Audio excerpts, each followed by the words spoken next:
Historikisht sa kemi pasur ngërçe politike, do me thënë të zgjatjet në formimin e institucioneve, kryesisht në periudat pas zgjedhore, e kam këtu në mendje vitin 2014, vitin 2017, vitin 2019, do me thënë kjo gjithmonë ka reflektuar në normën e rritjes ekonomike për atë vit të caktuar. Ngjajshëm edhe vitin e kaluar, kur kishim gati një vit të blokadës politike,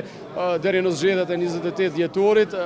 patëm një normë më tullit nga ajo e parashikuar të rritjes ekonomike pra për vitin 2025.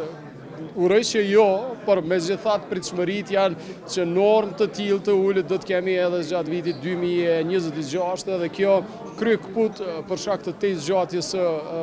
domethënë, krizës politike, me qenë se tashmë po bëhet fjalë për një krizë, me qenë se partitë politike e kanë pamundur të gjejnë konsensusin ose e patën për zgjedhjen e presidentit ose presidentës së re të Republikës. Investitorët e huaj kanë nevojë për institucione stabile, kanë nevojë për mjedise stabile, kanë nevojë për përfaqësues të institucioneve të shtetit me të cilat ata mund të bisedojnë edhe mund t'japin zotimet e tyre, dhe të njëjtën kohë të ndjehen që investimet e tyre do të jenë të sigurta edhe nuk do të cënohen nga çfarëdo krize ose pasigurie politike e cila po e karakterizon vendin tonë. Uroj që zgjedhjet marrin sa më shpejt në mënyrë të rregullt, pas tyre të mos kemi vonesat më tejme as në konstituimin e Kuvendit të Republikës, as në themelimin e qeverisë së re dhe zgjedhjen e presidentit ose presidentës së vendit, ashtu që këta investitorë që po marrin pjesë sot në konferencën e investitorëve amerikan të kenë me kë të mund të bisedojnë. Ajo që është po ashtu e rëndësishme është që institucionet qeveritare, institucionet e nivelit qendror të mos bëjnë më blokada ndaj komunave, në këtë rast ndaj qytetit të Prishtinës për jetësimin e këtyre projekteve kapitale, edhe po e them këtë duke u nisur nga e kaluara problematike,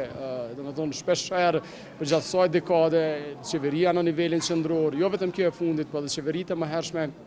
kanë bërë blokada ndaj projekteve kapitale të qytetit Prishtinës për edhe komunave të tjera.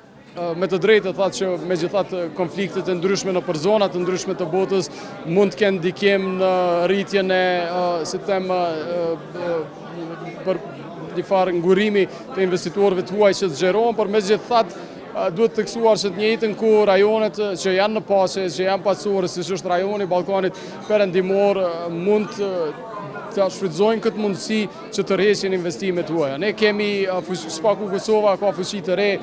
punëtore, ka fuqi të mirë edukuar punëtore dhe mund të shfrytëzoj këtë rast ngjajshëm siç ka ndodhur edhe gjatë pandemisë Covid-19 që të promovoj potencialet për të rresje të investimeve të huaja dhe të shfrytëzoj këtë situatë për të rresje të investimeve amerikane dhe investimeve të tjera nga shtetet e Evropës